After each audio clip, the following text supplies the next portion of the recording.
Good evening, everyone, and my name is Erica Bishop, and welcome to the premiere of Evolve and Elevate with Erica. I am so excited to be here today on this wonderful Juneteenth, and I appreciate everyone for logging in today, and thank you so much for being here with me on the very first episode of Evolve and Elevate with Erica. So at this time, I'm going to bring in my guests, and as we're going to go into more introductions and go ahead and get started with today. But I would also like to present with you a wonderful friend of mine, Miss Alicia Johnson of the 1212 community.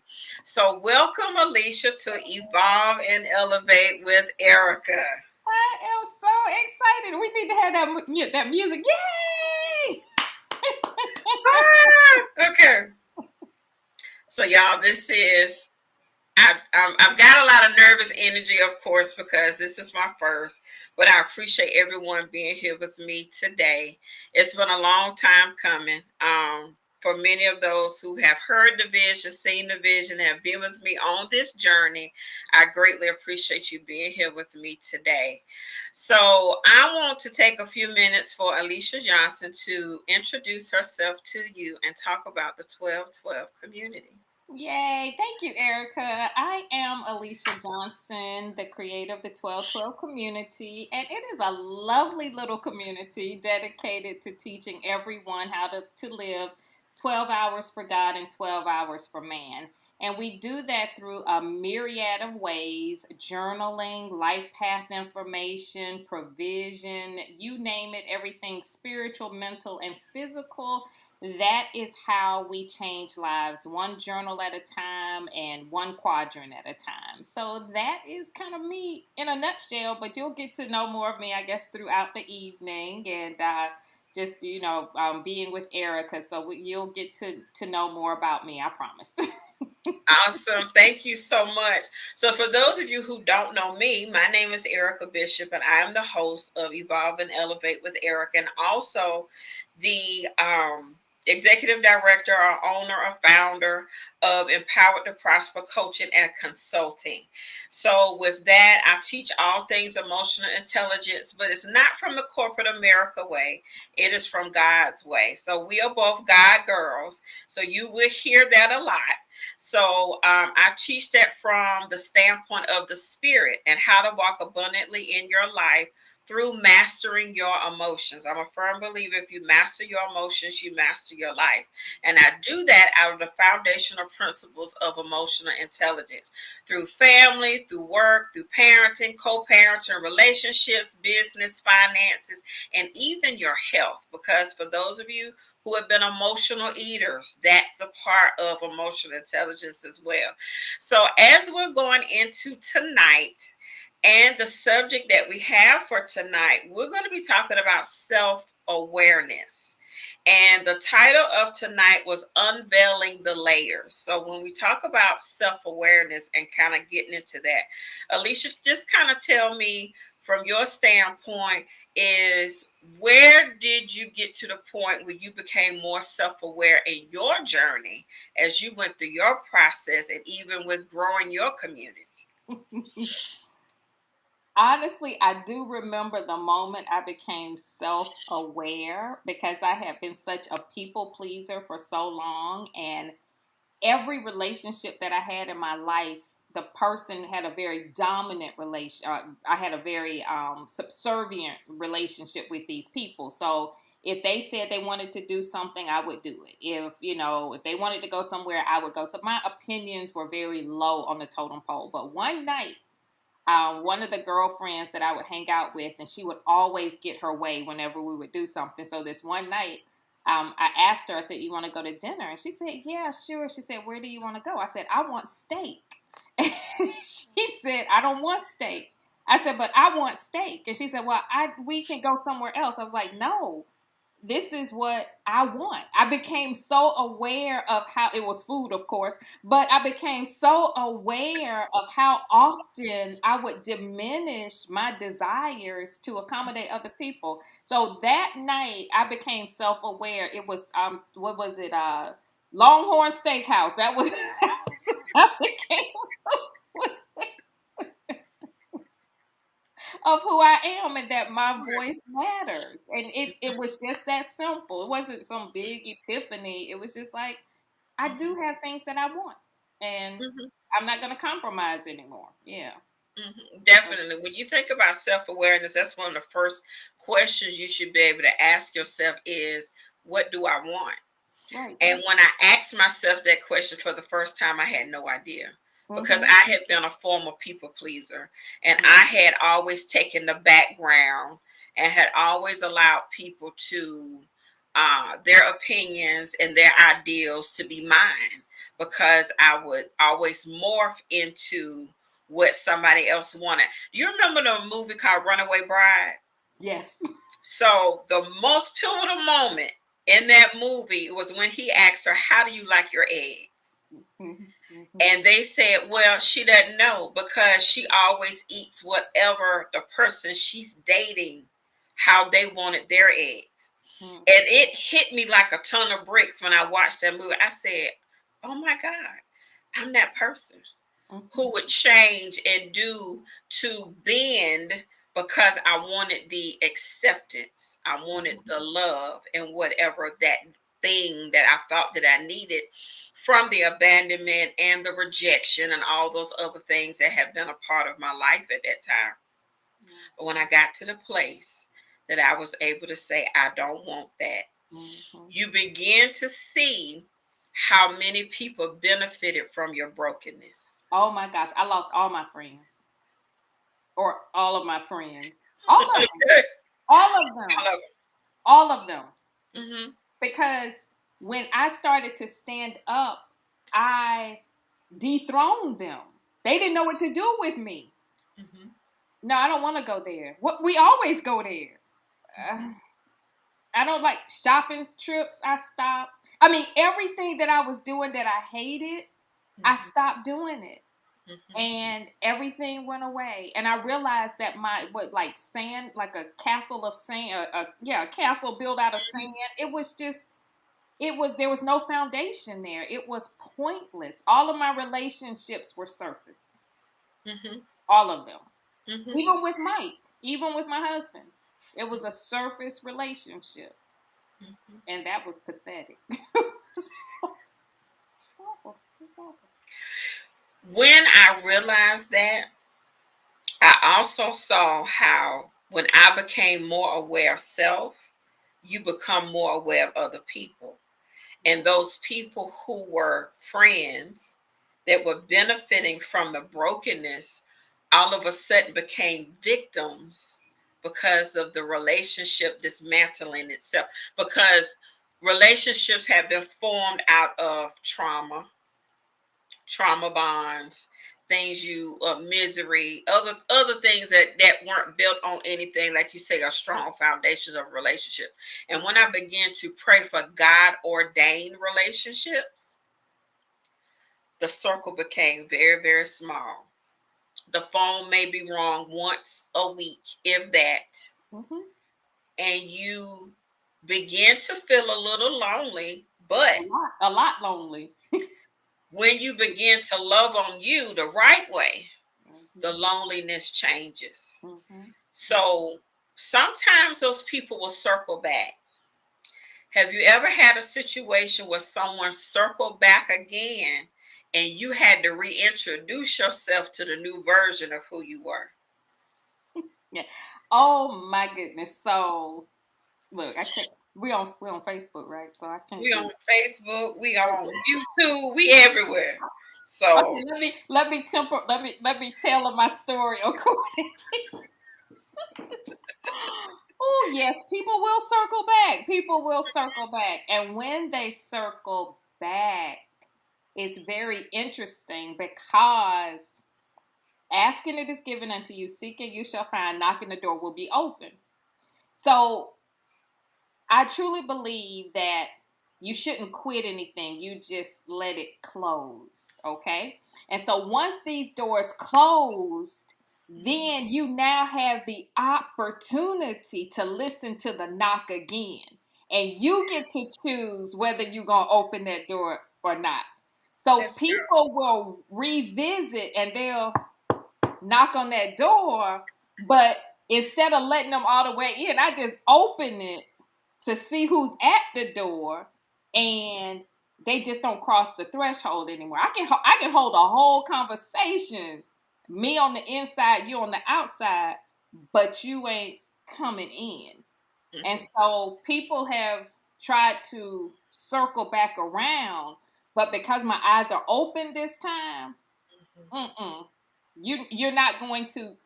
How can I put it? Only God Himself God Himself will have to make the introduction Mm-hmm. and bring that relationship back to anything that's of substance.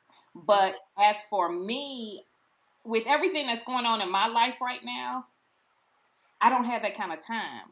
Mm-hmm.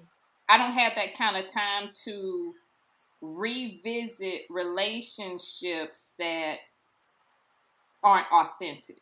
Correct. There's too many questions when you come back. Why are you coming back?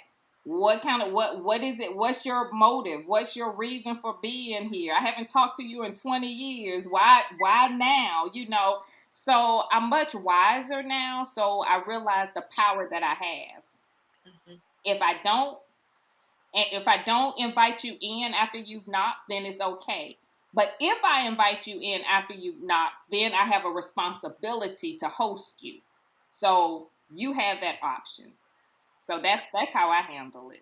But I can't get into any detailed explanations on. But we can talk offline. Yeah, we can talk offline. We can talk offline. Y'all ain't gonna pull me up in here. I think the challenging part in the beginning was not to fall back to old default settings, Mm. especially for those who have been familiar, and Ooh. especially for those that you held in high regard, depending Ooh. upon the status that you have placed them in your life. Mm. So there was a time where I really had to, when God really began to open up my eyes to that place of awareness, you begin to see deeper in the spirit. Yep. And you begin to see those who operated in maybe a narcissistic spirit, a jealous spirit, a Jezebel spirit, a manipulating spirit. And it's not for you to say, oh, I see you. It's to arm yourself with the wisdom and how to navigate through it to keep your heart pure in the process and not go back to default settings. Because as we know, anytime we heal and we go through a journey, there's some residue sometimes that's left until everything is swept completely clean. People are your greatest test to let you know exactly where you are, how much work you need to do. Mm-hmm. So we can't think it not strange when pop-up exams or quizzes happen Right. Right. to really for you to really see where you are.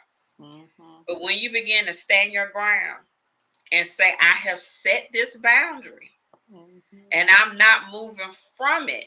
And for Mm-hmm. those who had the strongest hold on you, really realize that they can't penetrate and get through to that place, Mm-hmm. it's something completely different, but you really regain the power of your life. Mm-hmm. Mm-hmm. And then, like you said, pay attention to the timing. Pay attention to the timing. And you will see that strategically, the enemy knows exactly what to use, when to use it, and how to use it. But God does too. So, what the enemy is trying to use to destroy you, God is trying to use it to strengthen you. So, stand Yeah. strong, my friend. Stand strong. Stand strong. Yes. The other part is those who have wounded you in the past. Oh. So as you go through this process of pulling back the layers, you also are going to go see those places where you may have been wounded, where there's some scars Mm. and some scabs.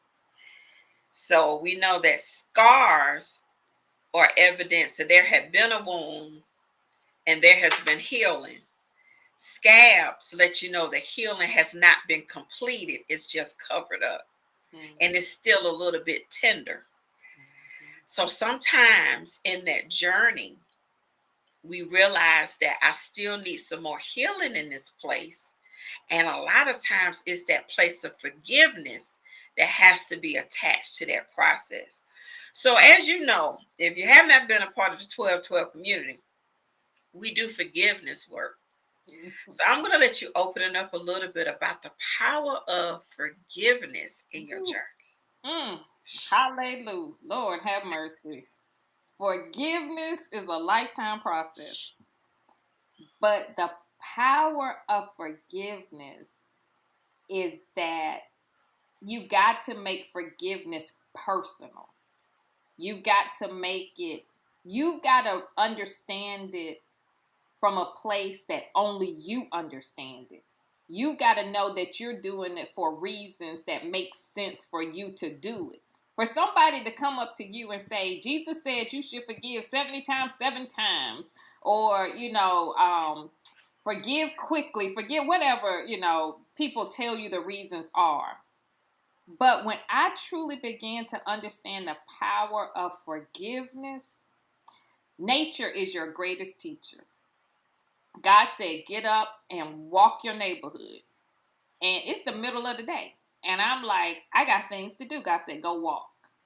And I started walking. I started looking at everybody's lawn. And God was like, that's forgiveness. Every week, the lawn is cut. And every week, it grows back. The lawn isn't fighting, saying, you know what, you cut me one more time, I ain't coming back. You cut me again. Weeds, everything. Nature is malleable in the hands of God. And God said to me on that walk that unless you get forgiveness under control, you are going to become as rigid as like a building or a concrete foundation or something that doesn't move. And like in your body, when you get arthritis and when you get inflammation and it restricts your movement, God was like, that's what unforgiveness does for you.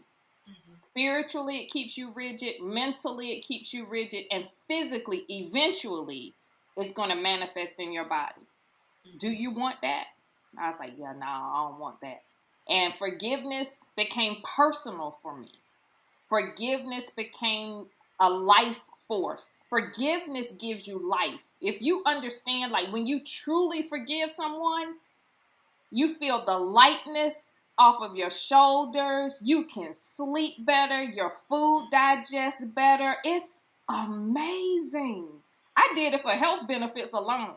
I did. I was like, I feel so much better when I forgive. And then it started to get even deeper. The deeper, the more that you forgive, it takes on different you gain a different perspective, but it was for purely selfish reasons. I wanted to feel better. I wanted to sleep better. I wanted to be out. I was so tense, like in my shoulders and stuff like that, because every time Mike and I would go out, I'm constantly looking at, well, who's that? Well, who's that? Well, why this and why that? And I was just like, I cannot live like this. It was unhealthy. And so forgiveness for me was personal because I couldn't live like that anymore. Hope that It makes really robs you. sense. It robs you.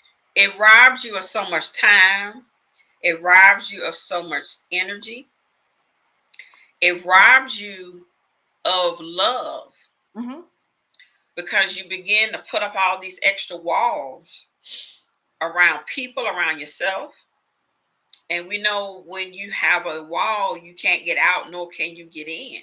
And most people are so concerned about what's getting in but you can't get some of the things that you need to get out for yourself. Mm-hmm. And as I continue to understand emotional intelligence, I understand that emotions like unforgiveness begin to harbor cells even within your body. It changes your molecular structure, cellular structure, even within your body, and it causes so much sickness and disease because you're holding on to so many things that a lot of times could have been taken care of with a conversation, as simple as asking a question. But we would rather have the conversation in our heads, Right.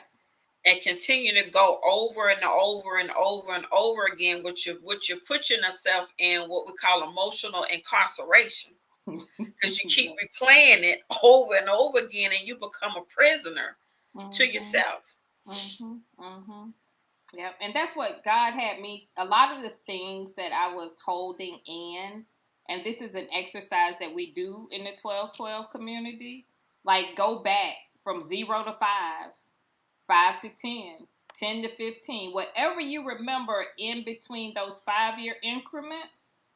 If it's not like a happy story or something that's making you laugh and you look at it with fond memories, you need to deal with that thing because it's stunting you. You are stuck at that age. And I've seen it so many times. It's really sad to watch, especially the older that you get. You witness people transitioning and things like that. And we witnessed that with our father. I truly believe that if he had understood the true power of forgiveness, he'd still be here. And I pay attention to where like diseases and illnesses settle in your body.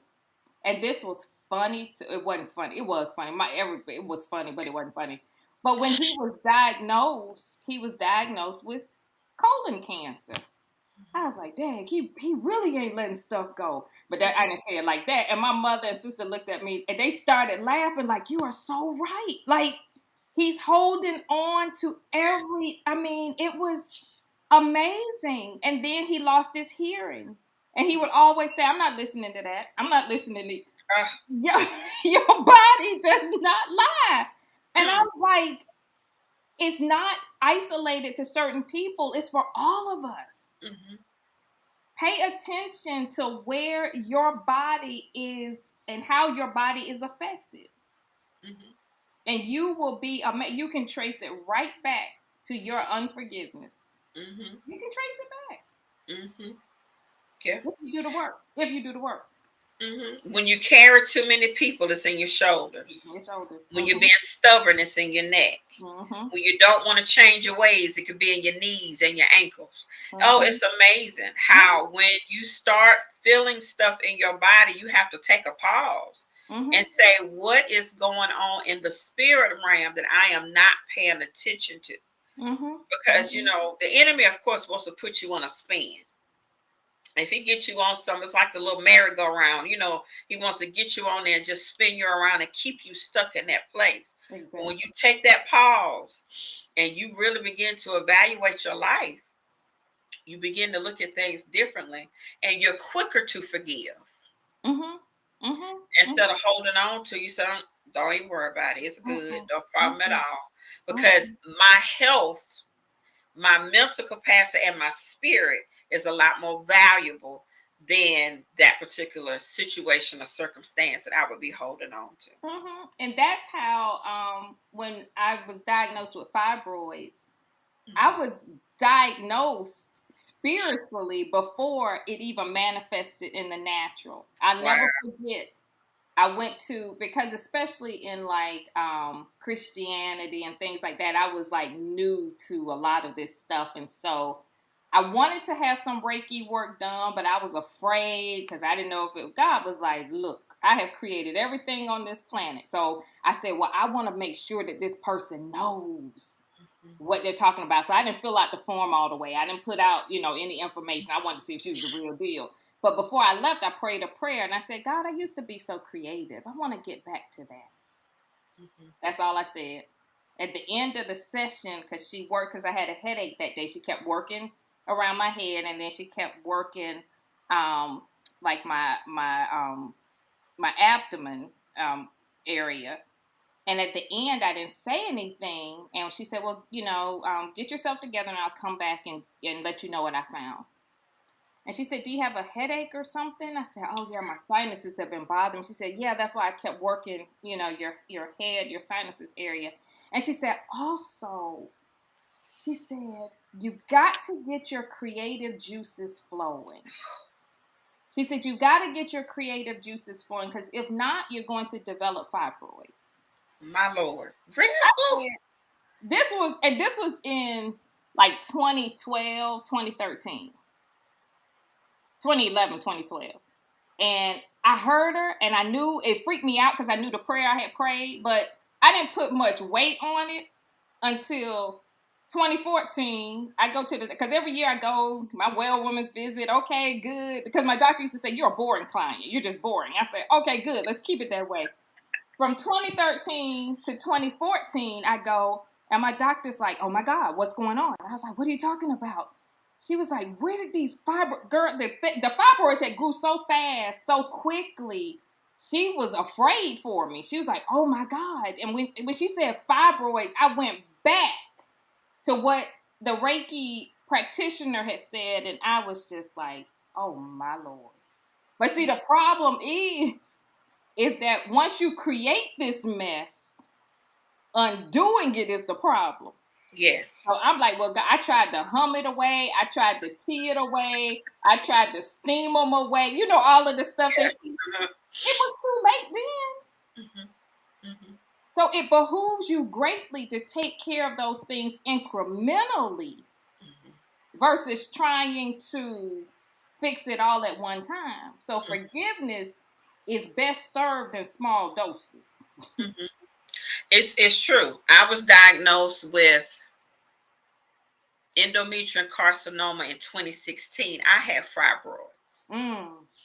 And um after I'd had the surgery to get the fibroids removed, prior to that, because I was on my healing journey, starting it in that time frame. Mm-hmm. And the Lord told me, he said, "I need you to be so quiet that you can feel the smallest nudge of me." He said, "Don't talk to anybody about it. Just be quiet. Mm. Shut your mouth and just be in my presence." So it was either for me to have a full hysterectomy or a partial. And I hadn't decided what I was going to do at that time. Or just have a partial hysterectomy or just get the tumors removed. Mm-hmm.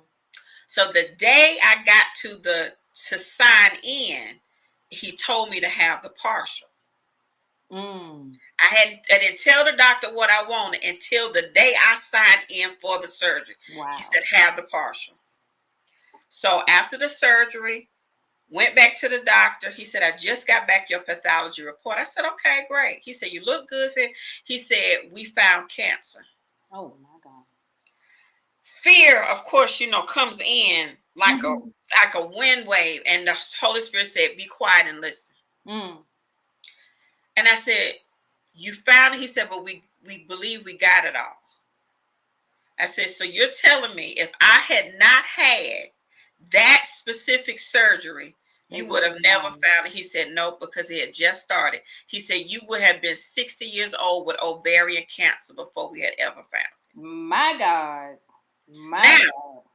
after that, of course, Mm. you go to God and like, "Okay, God, what is this?" He said it was a bitter root that was growing in you. And if you had not been working on yourself and going through your healing process and going through your forgiveness process, this cancer would have eaten you up. Oh my And Lord. to this day, I am cancer free. I know forgiveness will save your life. It will save your Hallelujah. life. Hallelujah. It will save your Hallelujah. life. So, for anybody that is out there and you're struggling with forgiveness, as you're going about your journey, and it is a part of becoming more emotionally intelligent, Amen. forgiveness is a part of that work. Mm-hmm. And you have to do it.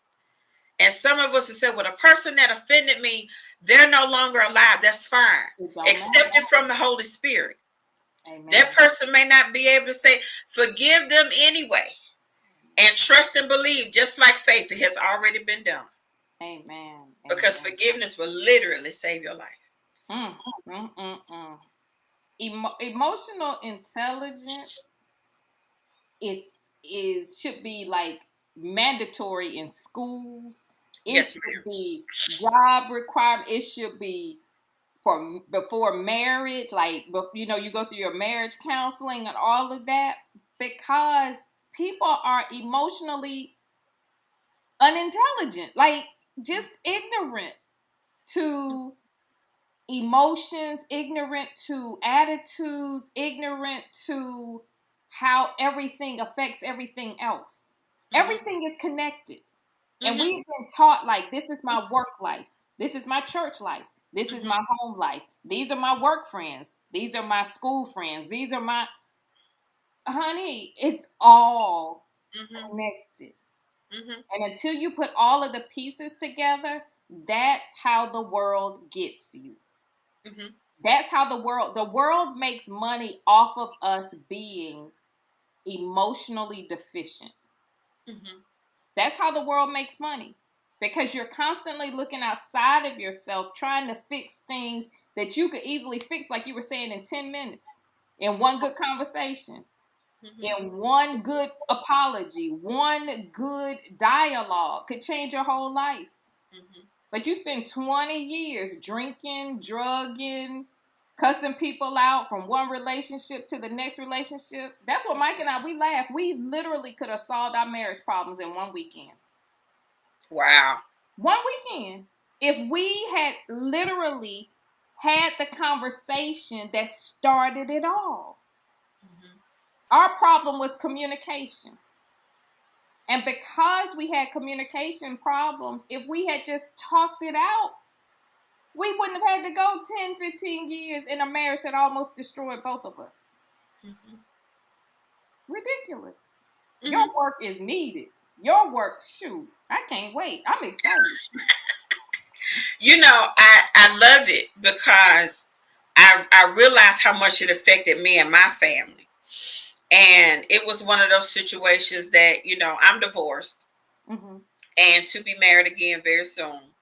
Um, but if I had had it then, Mm-hmm.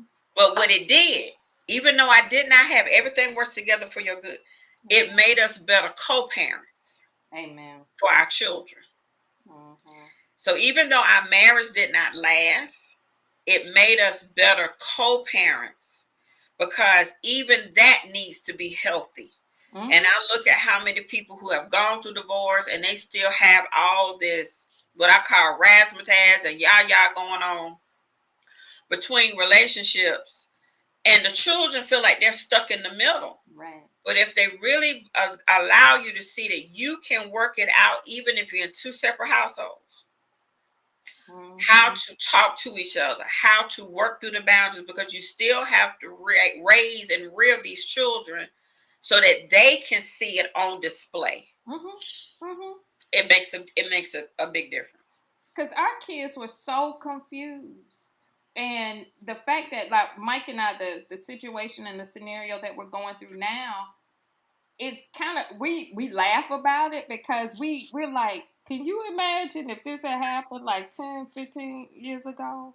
Like this would have been, I was angry, he was angry, we were angry, the kids were, this would have been, I don't know how you gonna begin to your appointments. I don't know. I got some papers you can sign. Can you sign these? Can you get, it would have been awful. But I can tell that because of the work that we've done and the healing that has taken place, the process is totally different now. Because every time we go to the doctor's like, how you feeling? He's like, I feel good. You sure? You good? He's like, yeah, I'm looking. He's looking. We look like, yeah, he's good. We have to remind ourselves, like, wait a minute, we still got this situation going on, but God. Mm-hmm. Forgiveness. You got to pay attention Mm-hmm. to when God requires you to forgive. Mhm. because heaven knows what's coming down the road. Say it again for the people in the back. For the Did you people in hear the back, please pay attention to when heaven requires you to forgive, because heaven knows what's coming. it? Mhm. And when God required us to start that forgiveness work, God knew how deeply the forgiveness work needed to go. So God started it years ahead of time, Mhm. because God knew that we needed to be solid at this point in time. Ooh, that's good. Because a lot of times people push it off. I'll do it later. I'll make that phone call later. I'll type that email later. Being That's stubborn. that's so arrogant.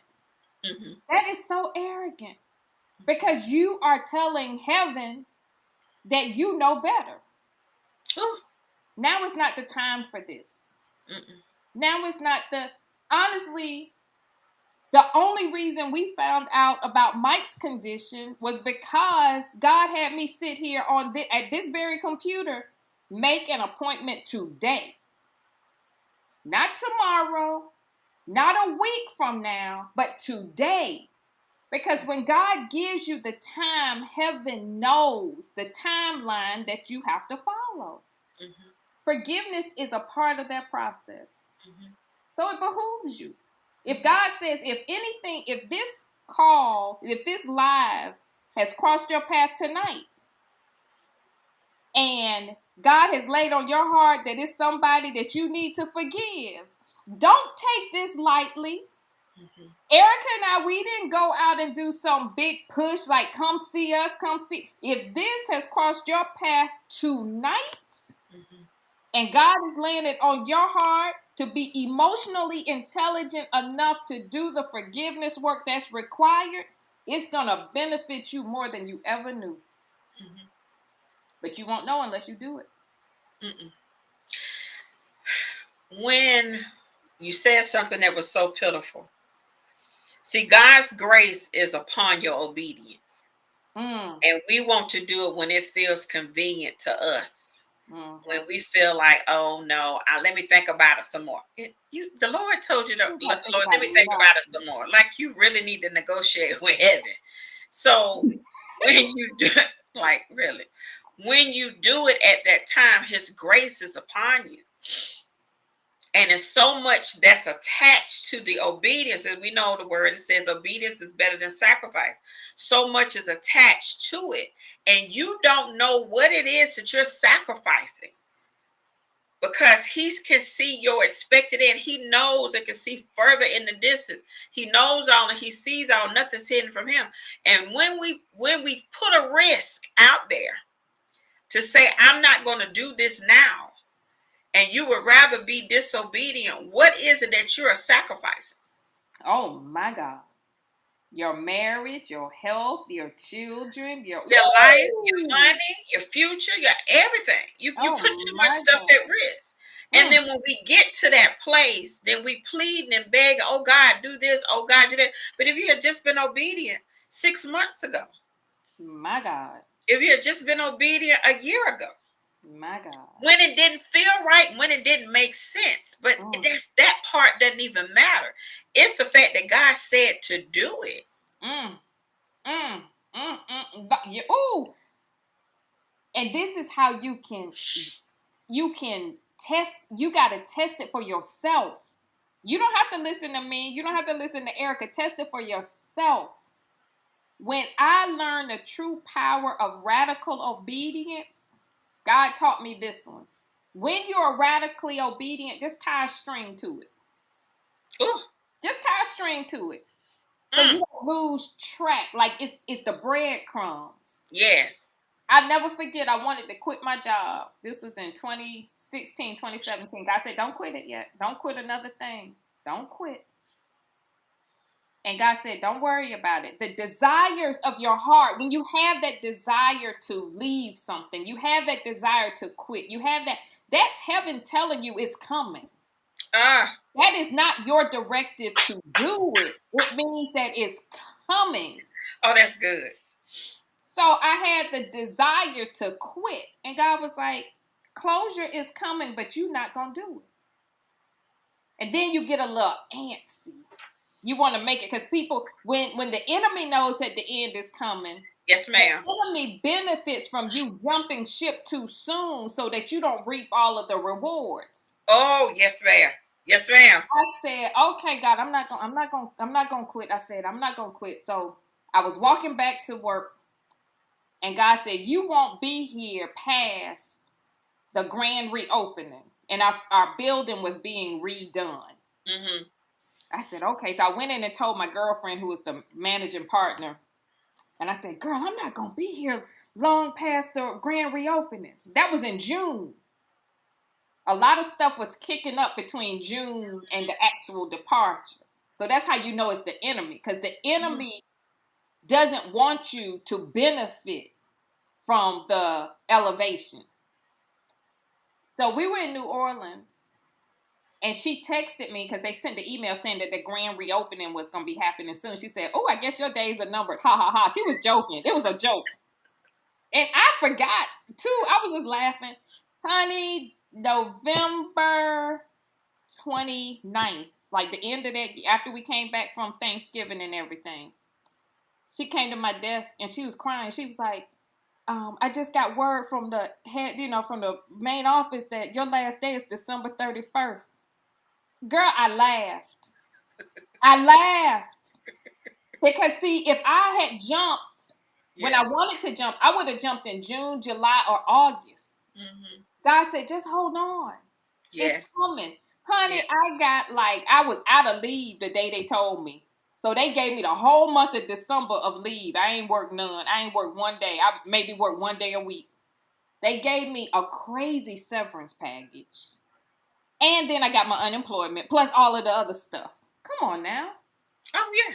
You sacrifice a lot when you jump too soon. Mm-hmm. But if God has given it to you and deposited that desire within you, then all you have to know is who put it there. You don't have to know when it's going to happen. You don't have to know how it's going to happen. You don't have to know why it's going to happen. All you need to know is who gave you the instruction. Yes, ma'am. That's it. That's all.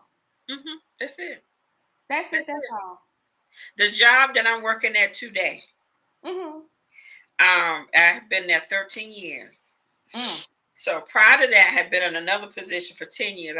Was working for Sears, and I've been in retail for 30 years. So the Lord told me that December, this is back in 2009, He said, clean out your office, take all your stuff home, pictures off the wall, only use what they have. So I'm thinking, you automatically think, oh, the beginning of the year, that's it. It's new year, new job. So it came around about February, March. I was like, now, Lord, I know I heard you. He said, just wait. The store manager sat in my office and said, why don't you just go ahead and quit? Oh.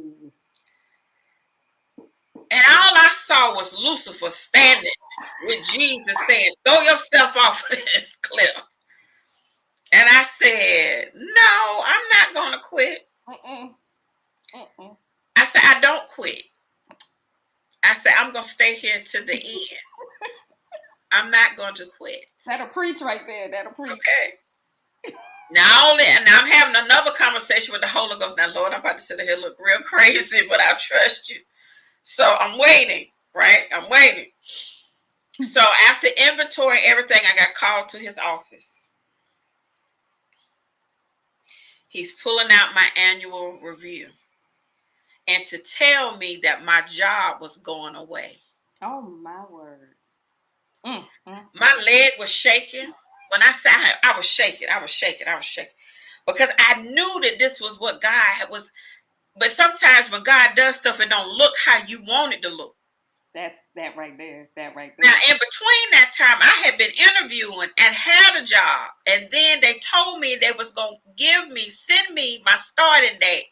Then turned around and said I didn't get it. And I was like, God, what is that? I'm right at the door. And you shut it in my face. Like, what are you doing? But wait a minute. And when he told me my job had ended, Alicia, I shouted so hard, I scared the man. I think he peed on himself. I scared him so bad. I ran out the building, hollering and screaming, God, I thank you, hallelujah, because I knew that he was doing it. Now, mind you, I'm losing a job. I don't have nothing else lined up, but I know God said it. I know. So they was like, oh, what happened? You got promoted. I said, honey, I got promoted right up out of here. I said, oh my God. I said, Lord, I thank you. Now, I didn't have a job. In the middle of a divorce, didn't have a job. Got children I got to raise, didn't know what to do. But I trusted God. Hallelujah. He would test you to make sure that do you really trust me? I mean, he'll put you way out there on the cliff and say, do you really trust me? Let me tell you something. It was 3 weeks later. They called me for the job I'm at today. I was making a full-time salary from my severance of the job that I left. Oh my God. They paid me $15,000 more a year. Won't God do it? New job. Won't God do it?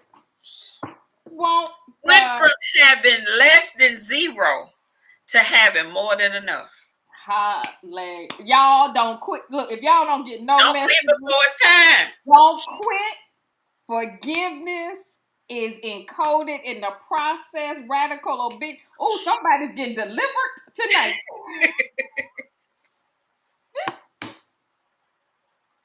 Look, I'm telling you.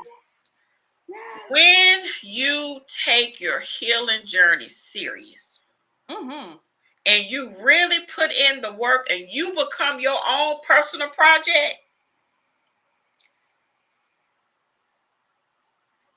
it's better than reality TV. Okay? You can't make this stuff up. It's better than people. Errica. Well, how long? You know how we be going. How long we gonna be on here tonight? Because I got girl. Look, look. Let me pin this here because we're gonna close this out because we almost at an hour. We will be back next Monday. Yeah. Oh my God, I can't wait. I can't wait. We might need to every Monday at 8:00. So get your friends, get your cousins, get your sisters. Tag, share, subscribe. We are gonna be on here every Monday. Well, honey, starting at 8:00. We got some stories for you. We got some stories for you. That conference, ma'am. That conference talking about emotional intelligence, becoming your own project. Understanding who God has created you to be. Honey, let me tell you something. When you understand from a higher perspective the power of forgiveness in your life, the power of radical obedience in your life, the power of not quitting in your life, your entire life is going to change. Completely. When I go back and I dissect that whole conference and from the beginning until we got to the airport the last day, that whole process was a demonstration of everything that you teach. A walking out of everything that you teach. There is no way that entire weekend would have happened without emotional intelligence. Honey, I tell you. None of it. We can probably unpack that one next week. That's what we can unpack. But I can't even go. Honey, that green room alone. Now that's a whole story. That was a whole story right there. That was a whole story. Whole story. That green room alone. The fact that we shouldn't have been in Dallas. We shouldn't have been at the Omni. Come on now. The year before, we were at the Courtyard by Marriott. And we went to the Omni. The Omni. Downtown Dallas. In Dallas. And this is the reason I share this. is because when you understand the principles that Errica teaches, you begin to understand the redemption of time. Oh, girl. Now that's the episode the week after. When you start to understand emotional intelligence, you begin to understand God is the creator of time. God is not bound by time. When you begin to understand emotional intelligence, you begin to understand paying attention to everything and everyone who crosses your path. Yes, ma'am. The only way Errica and I are connected because maybe you can have Tierra on here one day. I don't know. But yeah, we're going to get Tiara. Tiara's going to be on here. Tierra, this was hilarious to me. Emotional intelligence helped you. God specializes in the crazy. God specializes in the crazy. Okay? The night that I posted, I do journal challenges. And it was a journal challenge we were doing, and God said, this is why you got to strike while the iron is hot. God said, send this out in Messenger. Because I was putting it on the wall. God said, send it out in Messenger. I just went through Messenger. Just put the link out there. Boom, boom, boom, boom, boom. And then after I sent it, see, God don't bring you back to your senses until after you're done. And so after I pushed the last button, I was like, oh my God. I said, people gonna light up this box because I didn't say boo, jack, cat, dog, nothing. Mm-hmm. Only one person responded, and that was Tierra. Tierra, we crossed paths, and then that led to crossing paths with Errica. That led to crossing paths with other people. Pay attention to everything and everyone who crosses your path. Emotional intelligence, you can't get into groupthink. You can't get into group thinking. You can't get into everybody, get into these little cliques, get into the, well, I'm offended by that. I'm offended. What did God say? What did God say? Emotional intelligence is the only reason we still have this community right now. Mm-hmm. That's it. Mm-hmm. Because people will come at you left, right, front, center. I got the text messages, emails to prove it. People get mad with me all the time, but in my mind, everybody loves Alicia Johnson, so it don't even faze me. So you wasting your time if you trying to not like me. Everybody loves me. But the key is that when you know that you know that you know that you know. Yes, ma'am. It don't matter what anybody says. Because if God has said it in my life, I'm emotionally intelligent to know that what you think don't affect me. Mm-hmm. And I can stand on that and still be your friend. Mm-hmm. I can stand on that and still love you. I can stand on that and still be connected with you. Mm-hmm. And not allow your opinions or your lack of information to deter me from the assignment that I have. Emotional intelligence forces you to a place of authenticity. Oh my God. Type that in. How you put that in there? You got that written down somewhere? Somebody caught that? Look, Pam got the notes. Everybody asking Pam for the notes. You know Pam on here. Pam the Lord that's the nugget that just got dropped. Emotional intelligence forces you to a place of authenticity. Oh my God, that's it. So therefore you don't get shook. You don't have to bend, you don't have to waver, because you know you're true to yourself and you true to your assignment. Mm-hmm. And when you know your assignment, it gives you the necessary boundaries, because you understand that there's a mandate and a mantle that I have to carry out that I can't play with. So you got to be real when you come to me, and I'm going to discern whether or not you're real or not, because not only are you playing with my life, but you're dealing with people whose lives are attached to me. Oh my God. Oh my Lord. Ooh, this evolve and elevate with Errica. Lord, I'm evolving and elevating already. I'm excited. I am too. I am so excited. I am too. We getting ready to learn. So, and look, this was just the intro. Like this was the intro.